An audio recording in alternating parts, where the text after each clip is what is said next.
Саламатсыңар, урматтуу депутаттар. Мен колумда аябай кооз упаковкада мне. Бул насвай. Бул насвай Индия мамлекетинен келген, Пенджаб районунан.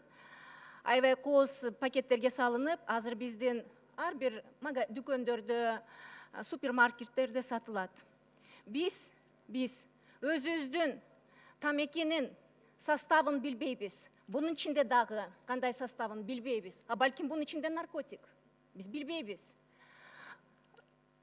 Урматтуу коллегалар, жыл сайын Кыргызстанда 6000 адам ушул рак бронхолегочный системадан өлөт.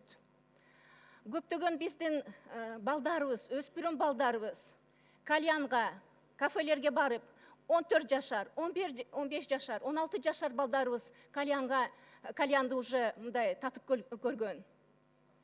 Азыр дүйнө жүзүндө дагы ушу табачный компаниялар, табачный лобби, мыйзамдары мындай алсыз жеңилдеткен мыйзамдардын мекемелерге барып, ушул баягы күчтүү мамлекеттерден кетип, ушул биздин мыйзамыбызда аябай ушул насвайга, тамекиге, электронный сигареталарга, кеңир мындай коомдук жайларда мындай тартканы жол берет.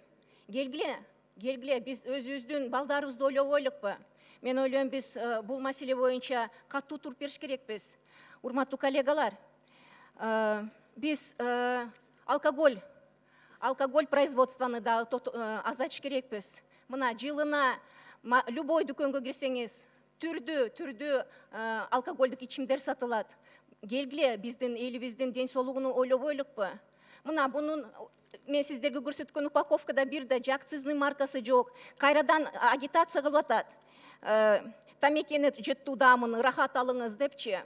Мына табачный лобби сигареттер азыр бир топ менен, пакет менен сатылып атат. Анын ичинде зажигалка, ключница, бүт ушул табачный компаниялардын маркетингин, менеджментин. Келгиле, биз ушул маселеге бир жакшы көңүл бурбайлыкпы? Урматтуу депутаттар, мен сиздерди барыңыздарды бул абдан ушул орчундуу маселеге көңүл буралык. Биз азыр аябай ушундай катуу мыйзамды алыш керекпиз. Анткени чындыгында биздин балдарыбыз, анын ичинде жаш өспүрүм кыздарда дагы ушу насвайды тартып калышыптыр.